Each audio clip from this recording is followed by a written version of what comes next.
Hello, beautiful people, and welcome, to the very first Meta Roundup in patch 4.0. So, let's start by quickly going through what we have this abyss. Chamber 1, we have Xingqiu on the first side, and we have, on the second side, some new enemies, basically hydro mimicky things, and then some of the new mech enemies, as well as the Assistant Mage. Chamber 2, we have a new boss, the Emperor of Fire and Iron, as well as on the second side, we have some Eremites, and then you have a Breacher Primus and another Breacher Primus. And then Chamber 3, you got some more mechs, some more Eremites, some Fatui, and another new boss, the Nemesis of Copious. I know that's not how you pronounce it, I don't care. So, going into this, first few things to know is they changed where Magu Xingqiu spawns, which means that you can't trap him on the stairs like you used to be able to, which I think is the worst change they have ever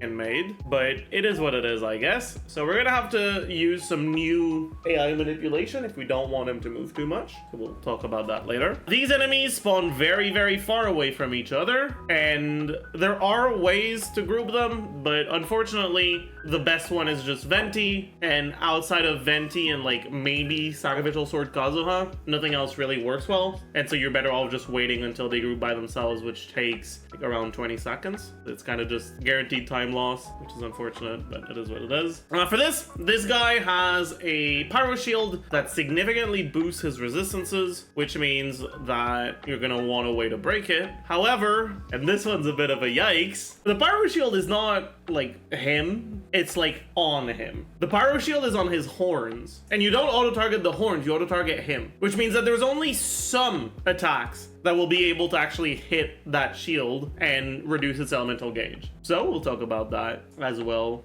in more detail later, but that is going to be one of the considerations. These guys, not much to say. They can be pretty dangerous. They do hit really hard. So if you either have Pneuma, so if you're playing a Lenny team, for example, or a good way of breaking a Dendro and or Geo Shield, that can help, but it's not necessary. It's just a nice way to make it a bit easier. For this one, you would want Uzia, not Pneuma. That one's a bit more, yeah, it's a Cryo Shield. You have to break it 3 times, or you can use Uzia, I think, 2 times. No, it's 3 times? Okay, so it's 3 times. Yeah, I haven't done too much testing with that because I just don't really think it's that worth it. And otherwise, it's a Cryo Shield that you have to break 3 times. It's a fairly weak shield. Like, it's pretty quick to break. But like I said, we'll get into that very soon. So, let's get right into the teams. As usual, we'll start with Nillou Bloom. You don't really want to play her on second side because there's a few things that kind of make it a little sus. Mainly this guy, right? The Cryo Shield, it's basically like over 30 seconds of waiting for it to be gone. Technically, you can use Kave as your second Dendro option in your team. The problem with that is that it actually still takes him a very long time to break the shield. Like, it takes him... Basically, it shields up 3 times about once every 12 seconds, and it takes Kave about 8 to 9 seconds to break the shield. So you only have like 3 to 4 seconds of damage before it re-shields up. And that's assuming you don't get staggered at all to like you keep attacking the whole time. And if you've tried playing against this enemy, you'll know that it attacks pretty aggressively. All in all, the time that you gain from breaking the shield a little bit faster than just waiting for it to be gone is not worth the lower damage that you're getting on your team because you're using Kave instead of another unit. So I wouldn't recommend it, but it is a thing, I guess. But yeah, because of this chamber, Nilou teams can struggle a lot on the second half. It's still doable, especially if you have a team that can clear the first half very, very quickly, but there's just no reason to force it on the second half when they're actually pretty decent on the first half. But why are they pretty decent on the first half? Well, we have a lot of single target. However, it's not single target on the last chamber. For those of you who didn't know, there is actually a pretty big difference in HP scaling between chamber 1 and chamber 3. You can see the levels go from 95, 98, 100. Right, and we take a look at... Alright, let's take a look at Magu Xingqiu. At level 95, has 1.38 mil HP. At level 100, 1.8 mil. That's a pretty big difference. Level 98, 1.5 mil. It's like around 1.4, around 1.5, around 1.8. Point being, Enemies are a lot tankier in Chamber 3 than in Chambers 1 and 2, which means that when it's a single target enemy on the last chamber, it's harder for teams that have good AoE but bad single target than when it's a single target enemy on the first or second chamber. At least assuming it's the same enemy, because obviously some enemies are tankier than others. But the reason why I'm saying this is because I want to point out that both Xingqiu and Emperor of Fire and Iron are actually fairly squishy, right? Emperor of Fire and Iron at level 98 is 1.5 mil. Xingqiu at level 95 is 1.4 mil. These are not the like highest DPS checks you can get. They're still DPS checks, but they're low enough that a Nilou team won't really struggle with it, even if you're not playing it all that well. Would other teams reach them more easily? Potentially. Maybe. Probably. But this is a fairly good chamber for Nilou, so there's still an argument to play her. On top of that, I want to talk about the Emperor of Fire and Iron. So this guy, like I talked about earlier, huge pain in the ass to break its shield. The more sources of Hydro you have, the easier it is. And when you only have 2 elements you're allowed to put on your team, you tend to have a decent amount of Hydro. But yeah, so all in all, not the worst Abyss for Nilou, not like the best either. Like, it's definitely not what I would call a Nilou Abyss,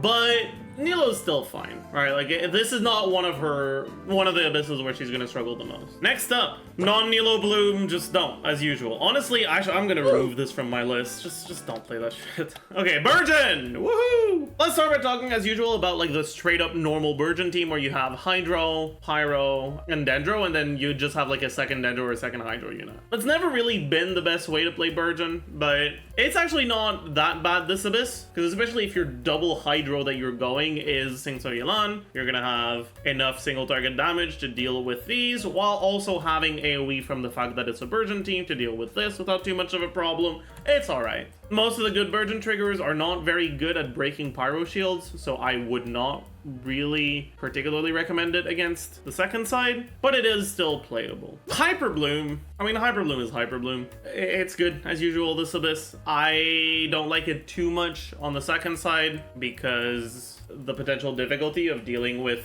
this shield, but even then it's not like unplayable because you have such good single target damage that even if you have to wait out the shield, you're probably clearing it with only 1 shield phase, not with 2. Next up, Mono Pyro. This is actually a pretty good Abyss for Mono Pyro. For the first chamber, you basically get like free vapes, I guess. For the second chamber, kind of a whatever. And then for the third chamber, Pyro is obviously the best element at breaking cryo shields, which means that you can shred through the shield for this very easily. And then on top of that, Mono Pyro teams are generally not really reliant on setups or like damage at specific moments, which means that you're not gonna get by the shield happening when you want to use your child burst, for example, right? And then just losing out on that damage. All in all, pretty good Abyss for Mono Pyro. It's one of the better teams for the second half, for sure. And Mono Pyro, I guess, is the first one of these teams where you would realistically potentially consider using Venti. And I want to talk about Venti this Abyss, because obviously Venti is not great against this boss. However, Venti is really good against Chambers 1 and 2, to the point where personally, I have really liked using Venti this Abyss. I have pretty actively tried to put him in my team on the second side whenever I could, because this chamber is the most cringe of them all. It won't always be the most difficult, but these phantasms are a huge pain in the ass, and the Construct Specialist mech can also be a pretty big pain in the ass. It's a cringe chamber, and having a way to make it less cringe does help. That being said, like I mentioned earlier, Venti is not the only way to group them. He is the best way, but you can also use Kaguha if you have him. But yeah, all in all, it just does pretty well this Abyss. Very good team for the second side. And on top of that, it doesn't rely on your Hydro units, and having Hydro units for the first side is very nice. Aggravate! Aggravate is actually pretty good this Abyss. There's some weird stuff going on in the first chamber where, for the beginning, you're not actually an Aggravate team, you're a Hyperbloom team because these enemies can't get quickened, or they can't have a quicken aura on them. Fischl is very good at breaking shields, so basically every Aggravate team will be fine, at least, at breaking shields, even if it's a cryo shield. When I did my 4-star only run, I was using a Hazo Aggravate team on the second side, and I did not have any problems. teams, the hardest chamber was chamber 1 for sure,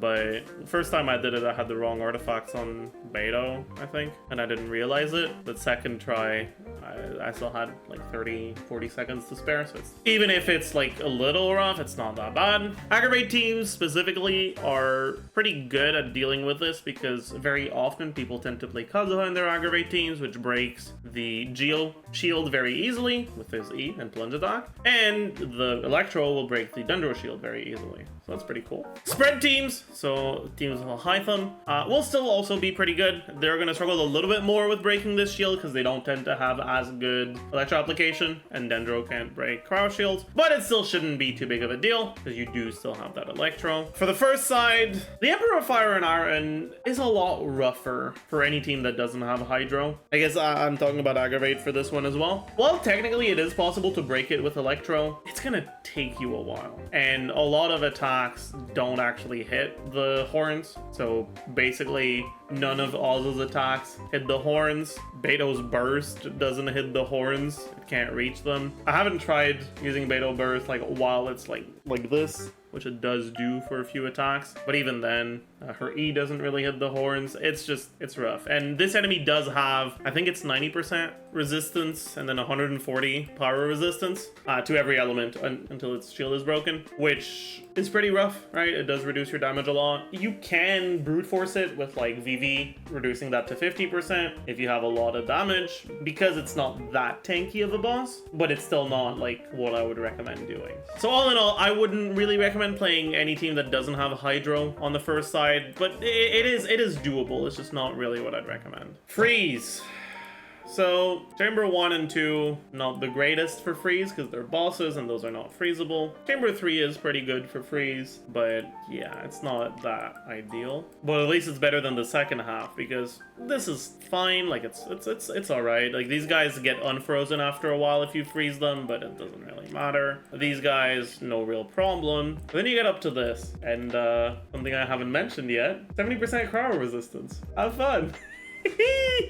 Yeah, this is not a good abyss for freeze. It's viable on the first side if you have like really high investment and you can brute force the bosses, but it's not going to be your #1 choice. Next up, Mono Hydro. Unironically, this is one of the first times I'm going to say this. Mono Hydro is not that bad here, right? For this, I mean, I guess I did say it last abyss as well because we had a Pyro Lecter that had a Pyro Shield for very similar reasons, right? More Hydro, you break this more easily. It's a little bit more brain dead. It's not really bad against any of this. So yeah, Mono Hydro is just pretty decent this abyss. Next up, we have the Hyper Carries. So let's talk about them separately. First though, let's talk about Xiao. Xiao doesn't really have a good way of dealing with this shield, so that kind of makes the first side a pain in the ass. But even worse,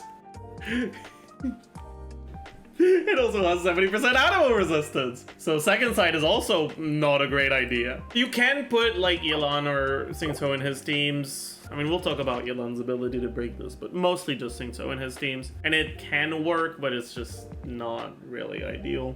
Yeah, I guess you can also just use Kokomi as a healer, but like, it's just such a weird thing to put in your hyper team. Like at that point, why are you playing Xiao, you know? But yeah, I guess you could. You can kind of just flex a Hydro unit into any team on the first side. The best two at breaking the shield are Xingqiu and Kokomi. Kokomi, you put down her E, you use her charge attack, you can use her burst if you want, and the shield is basically gone. Xingqiu, you hit your E, Q, maybe another E, and then you just attack until the shield is gone. Kokomi breaks the shield faster, but Xingqiu is a much better unit, so which one you want to put on your team, it's gonna depend on what you're looking for. Other hyper carries, well, Eula, I guess. This is not an abyss that is particularly bad for her. It's not particularly good, but it's not because of the enemies in the abyss. This is kind of just whatever for her. Other than that, you've got, I guess, Hyper Raiden. Little sus to break the shield. You can play like a quote-unquote hyper where you actually play soup, kinda, and put a Hydro unit in, and that's probably something that I would recommend over just pure hyper if you're playing it first side. If you're playing it second side, it is actually fairly playable because Bennett by himself is pretty much gonna deal with this shit, no problem. But yeah. Wanderer has the same issues as Xiao for the second side, which is good one, but is actually much better on the first side because his ability to fly up makes it so that he can much more easily deal with the horns that are on top of the Emperor of Fire and Iron. And his synergy with normal attack units also gives you more of an incentive to play a unit like Xingqiu or Eula compared to Xiao. So he's actually pretty good for this abyss. Next up, Air Fryer. You can play it on the second side. Air Fryer has never been good, but it's funny, I guess, so have fun. Taser! This is a fairly decent abyss for Taser. As usual, Taser can kind of just be played on either side. You can do what you want, have some fun. It's pretty versatile. You can play it wherever. It works pretty well on either side. OverVape, which is Vape with Electro. Fairly good, right? It's generally mainly Raiden teams that are played OverVape. There's some people who do it with Ayato or Child as well, but it's mainly Raiden. And yeah, they're pretty good this abyss. Honestly, nothing specific to say about them either. Salad. It pains me to say, but this is not the best abyss for Salad. It's okay on the first side, but you don't really need the grouping, so kind of just better playing a normal Hyperbloom team most of the time. And then second side, you're gonna really struggle with this, so not ideal. HyperFridge. No real reason to play it at this abyss. Too many bosses. No real incentive to play it over normal Hyperbloom. Oven, kind of similar thing. No real incentive to play it when you don't have many freezable enemies. Sauté, generally, unless it's like a very AoE heavy abyss, basically, unless it's a Nilou abyss, a lot of the Burgeon archetypes tend to be kind of cope, just not all that great, and I would say that's pretty much the case here. They're alright, but they definitely are going to struggle when it comes to the single target parts. Curry, though, which is the one exception to that rule, right? The one Burgeon archetype that actually does pretty good in single target. Curry is pretty good this abyss. I've played some Razor teams, and yeah, I mean, it's fun, cool, poggers. Very nice. Mono Geo. I haven't actually tested Mono Geo this abyss. From what I've seen, Geo is actually alright at dealing with this shield. It's not great, but Albedo does seem to be able to hit it pretty reliably. John Lee's Hold E does hit it. The Burst does hit it. So it should be fine on this. It should also be fine on the second side. There's no real obstacle to it. It'll deal with the shield from Coplius also somewhat decently. Yeah, you can also fit in a Hydro unit if you really want to play them on the first side, and this is giving you a bit of a problem. Then finally, Soup. Just fairly good abyss for Soup. You can play it second side. You get yourself some pretty good shield breaking generally with most Soup teams for this. You play it first side, deal with this. All in all, Soup's also pretty good this abyss. A few things I forgot yesterday when I recorded the meta roundup. I forgot to talk about on-field Vape teams. On-field Vape teams this abyss are alright. So on the first side, they can struggle a little bit from the fact that the Emperor of Fire and Iron has 60% fire resistance even when its shield is broken. It's still doable because, like I mentioned earlier in the video, it is not that tanky of an enemy, but it will definitely hurt your output a little bit. The rest is fairly easy for those teams. Chamber 2, on-field Pyro teams tend to have pretty poor AoE, which can make the second half, Chambers 1 and 2, a bit harder to play, but it is still pretty doable. All in all, they're fine. It's probably not the best abyss for them because there is a side that is focused mainly on single target, but fire resistance, which makes them a little bit worse than usual. But like I said earlier, generally the teams are strong enough to still be able to brute force past it, so you should be okay. And second side, it's fine, but it's not like the main thing they're good at. Overall, it's just alright for the on-field Vape teams like Hutao, Yuemiya, those characters. And yeah, I'd say like the main highlights of this abyss is, as a general rule, try to have a Hydro on first side and Pyro on second side, but there's definitely some wiggle room for that. So let's get into more specific tips for grouping and all that stuff. As I mentioned in the beginning, they made Genki spawn at a different place. So before this patch, right, you would start normally, right, do this, very cool, pog, okay, woohoo, okay. Then he's gonna do this attack, and after he does this attack, there's a chance he goes backwards and a chance that he stays, but if he goes backwards beforehand, right, before this abyss, he would be stuck on the stairs. But they made him spawn closer to the middle, so now he's not on the stairs, which means that now, oh no, he's going away. That's unfortunate. Okay, well, at least now he's here, right? Okay, he actually decided not to move. Anyway, the point being, you can't reliably get him to get stuck on the stairs anymore. So you're gonna have to manipulate his AI in a different way. You can just accept what he's gonna do, or you can go backwards a little bit every time, like around this far, every time he does an attack. And that's gonna force him to stick to his range attack pattern. And his range attack patterns only has one attack where he moves.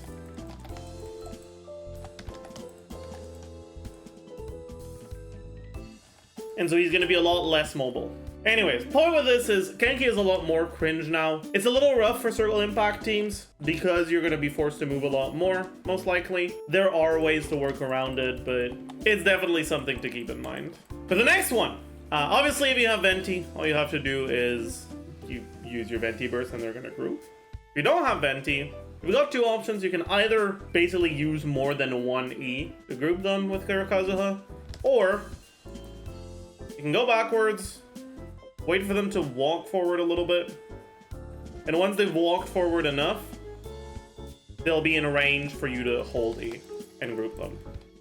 If you don't do this, they're too far away to get picked up, so they're not actually going to get grouped. If you don't have a grouper, you kind of just wait. You can try to group these two a little bit while you're waiting, or you can just start hitting.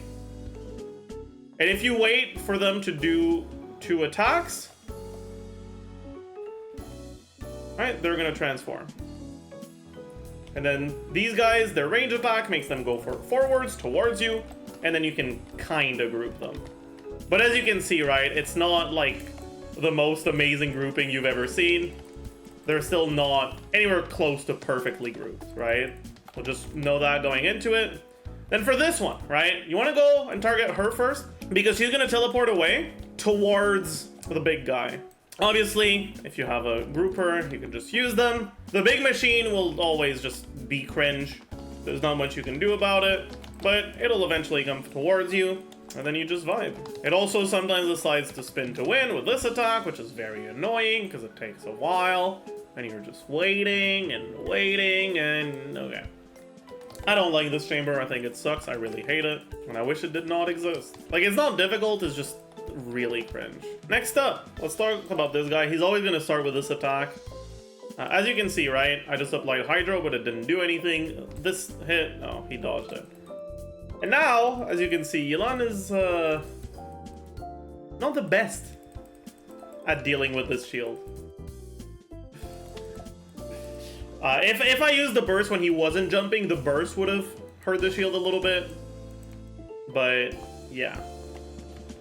Don't rely strictly on Yelan for the shield, right? Either bring 2 Hydro units with Xingqiu, or have something like Raiden or Kuki also be able to hit the shield. Otherwise, it will not be very pleasant. You can also use your charge shots, that's true. Okay. Then the burst, we're gonna do some as well. Oops. You can just shoot at it.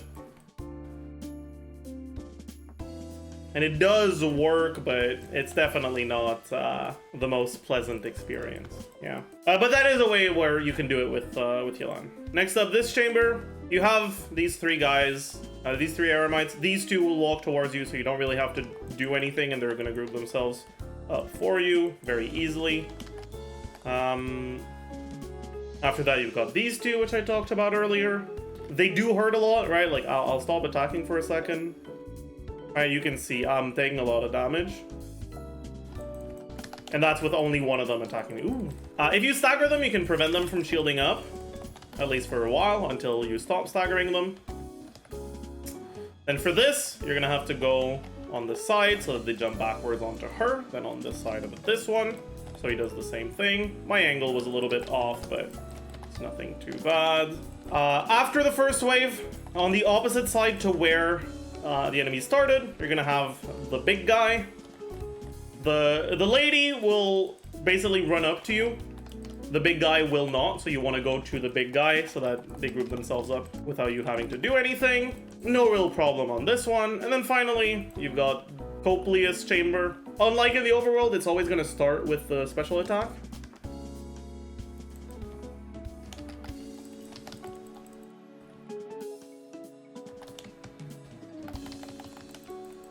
As you can see with the Mono Pyro team, the shield goes down very quickly. I would try my very best, if I were you, to focus at least a decent amount on dodging the Anemo attacks that Coplia, the lady, throws at you. Because they hurt a lot and they stagger, and you're gonna fucking die if you don't. If you don't.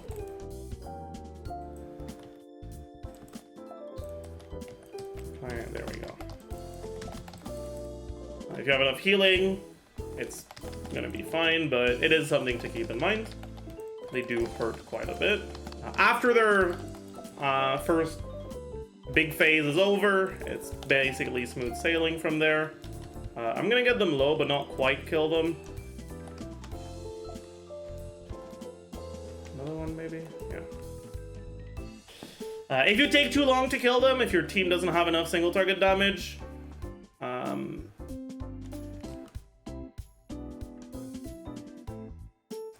they're eventually going to do the special attack again. Right, there it is. And obviously, that just means, again, you have to break the shield. But if you're able to do that with no problem, then not too big of a deal. I can't move, that's fine.